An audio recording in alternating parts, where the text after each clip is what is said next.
नमस्कार। हाम्रो क्षेत्रको बाटोहरूको व्यतिप्रतिको सरकारी व्यवस्थाको विरोध गर्न हिजो सडक व्यवहार गरेको सांकेतिक धरनाका सम्बन्धमा केही मतदाताहरूले मलाई सोध्नुभयो। सांसदले संसदमा नियम कानून बनाउने कि यसरी सडकमा गएर धरना दिने। 2073 साल जेठ असार महिनामा यस क्षेत्रका थुप्रै सडकहरू 2 वर्ष अर्थात् 2075 साल जेठ असार भित्र सम्पन्न हुने गरिकन निर्माण व्यवसायसँग सम्झौता भएको थियो। यो 2 वर्षभित्र जनप्रतिनिधिको रूपमा मैले गर्नुपर्ने गर्न सक्ने सबै कामहरू गरे। ठेकेदार, सडक विभाग, खानेपानी, बिजुली अड्डाका प्रतिनिधिहरूलाई बोलाएर कैयन पटक सम्बन्धित सडकमा गएर सार्वजनिक सुनवाई गर्ने कामहरू गर्यौं।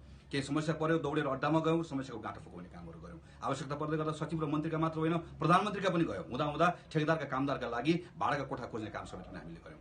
कानून नभएर, जनता वा जनप्रतिनिधिको सहयोग नभएर यी सडकहरू नबनेको होइन, काम गर्ने र गराउनेको नियत ठिक नभएर यो काम समयमा सम्पन्न नभएको। त्यसैले 2 वर्षको म्याद सकिसके पछाडि गएको वर्षको श्रावण 6 गते गएर मैले सडक विभागमा यी ठेकेदारहरूलाई कारबाही गर्नुपर्छ भनेर निवेदन दर्ता गराएँ। मन्त्रालयमा धायौं, हामीले संसदमा दर्ता गरायौं, तर कसैले हाम्रो कुरा सुनेन। हाम्रो ठाउँका जिम्मेवार मानिसहरू ठेकेदार जोगाउने काममा लागे, सडकको अड्डा पनि लाग्यो।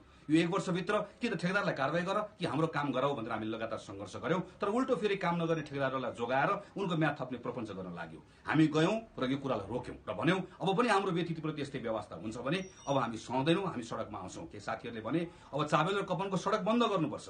तर हामीले भन्यौं जनतालाई थप दुःख दिने काम गर्नु हुँदैन, सडक विभागले गएर धरना दिनुपर्छ। र हामीले धरना दियौं। हामीले धरना दिइसकेपछि अब केही साथीहरू भन्न थालेका छन् कानून बदल्नुपर्छ।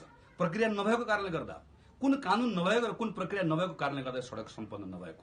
कुनै नयाँ कानून चाहिँदैन, कुनै नयाँ प्रक्रिया चाहिँदैन। नयाँ कामको लागि नयाँ कानून र नयाँ प्रक्रिया चाहिएला। यो काम भएकै कानून र भएकै प्रक्रियाबाट नियत ठिक हो भने समयमा सम्पन्न गर्न सकिन्छ। त्यसैले अब यी कुनै पनि कुराहरू हाम्रो लागि स्वीकार्य छैन। हामीले हाम्रो आफ्नो ठाउँमा यत्रो सयौं, अब हामी सहन सक्दैनौँ।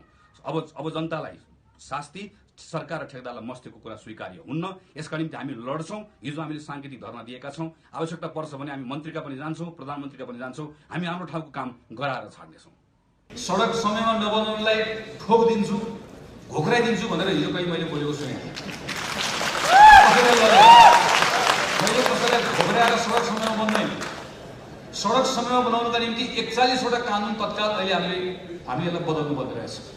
त्यो कानून हिजोको बेलामा त्यही कानूनले काम गर्छ भनेर हिजो पार्लियामेन्टले त्यो कानूनहरू बनाए। निर्माण समयमा सडक बनाउनलाई मात्रै हामीले काम गरेर हेरेको, कम्तीमा पनि 41 वटा कानूनमा चलायो भने मात्रै समयमा सडक बन्न सक्ने हुँदो रहेछ।